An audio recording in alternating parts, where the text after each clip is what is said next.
നമസ്കാരം, ഞാൻ രജിൻദാസ് M S. എല്ലാവർക്കും ദി ആസ്ട്രോ ജേണി എന്ന യൂട്യൂബ് ചാനലിലേക്ക് ഹൃദ്യമായ സ്വാഗതം.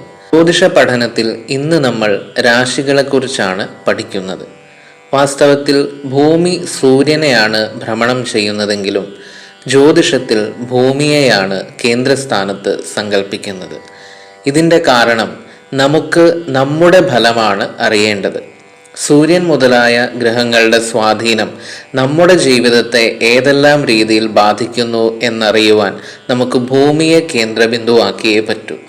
അങ്ങനെ ഭൂമിയെ കേന്ദ്രബിന്ദുവായി കൽപ്പിക്കുമ്പോൾ അതിനു ചുറ്റും ഒരു വൃത്തം ലഭിക്കും. ഒരു വൃത്തം എന്നത് 360 ഡിഗ്രിയാണല്ലോ. അങ്ങനെയുള്ള രാശിമണ്ഡലമാകുന്ന വൃത്തത്തെ 12 ഭാഗിക്കുമ്പോൾ നമുക്ക് 30 ഡിഗ്രി വീതമുള്ള 12 ഭാഗങ്ങൾ ലഭിക്കുന്നു. 30 ഡിഗ്രി വീതമുള്ള ഈ ഭാഗങ്ങളെയാണ് രാശികൾ എന്ന് പറയുന്നത്. ഓരോ രാശിക്കും ഓരോ പേരുകളും ആചാര്യന്മാർ കൽപ്പിച്ചു നൽകിയിട്ടുണ്ട്. അതിന് പിന്നിലും ഒരു തത്വമുണ്ട്. തുല്യമായി വിഭജിച്ച ഈ 12 ഭാഗങ്ങളിലും ഓരോ നക്ഷത്ര സമൂഹം വരുന്നുണ്ട്. ആ നക്ഷത്ര സമൂഹങ്ങളുടെ രൂപങ്ങൾക്കനുസൃതമായ പേരുകളാണ് ഓരോ രാശികൾക്കും നൽകിയിരിക്കുന്നത്. ഒരു മലയാള ജ്യോതിഷ പ്രമാണം ഇതിനെ മനോഹരമായി വിവരിക്കുന്നു. ആടിനാകൃതിയാം മേടം, ഇടവം വൃഷഭാകൃതി, ആണും പെണ്ണുമുടൽ കലർന്നു മിഥുനം, ഞണ്ടായി വരും കർക്കടം.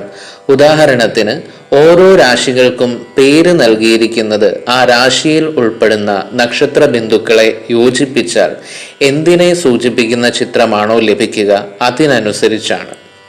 ഉദാഹരണത്തിന് മേടം രാശിയെ നോക്കുക. ഈ നക്ഷത്ര സമൂഹങ്ങൾ ആടിന്റെ ആകൃതിയെ സൂചിപ്പിക്കുന്നു. ഇടവം രാശിയിൽ വരുന്ന നക്ഷത്ര സമൂഹം കാളയുടെ ആകൃതിയെ സൂചിപ്പിക്കുന്നു. മിഥുനം രാശിയിൽ വരുന്ന നക്ഷത്ര സമൂഹം സ്ത്രീ പുരുഷന്മാരെ സൂചിപ്പിക്കുന്നു. കർക്കടകം രാശിയിൽ വരുന്ന നക്ഷത്ര സമൂഹം ഞണ്ടിന്റെ രൂപത്തെ സൂചിപ്പിക്കുന്നു. ഇങ്ങനെയാണ് ഓരോ രാശികൾക്കും അതിൻ്റെ പേരുകൾ ലഭിച്ചത്. ഇങ്ങനെ 12 രാശികളെ അറിയുന്നതാണ് ജ്യോതിഷത്തിന്റെ ആദ്യ പടി. രാശികളുടെ പേരറിഞ്ഞാൽ നമ്മൾ ഏത് ലഗ്നത്തിലാണ് ജനിച്ചതെന്നും ഏത് കൂറിലാണ് ജനിച്ചതെന്നും ഗ്രഹങ്ങൾ ഏതൊക്കെ രാശികളിലാണ് നിൽക്കുന്നതെന്നും മനസ്സിലാക്കുവാൻ സാധിക്കും. ഈ വീഡിയോ നിങ്ങൾക്ക് ഇഷ്ടമായെങ്കിൽ നിങ്ങളുടെ പ്രിയപ്പെട്ടവർക്ക് കൂടി ഷെയർ ചെയ്യുക. മറ്റൊരു വീഡിയോയുമായി വീണ്ടും കാണാം. അതുവരെ നന്ദി, നമസ്കാരം.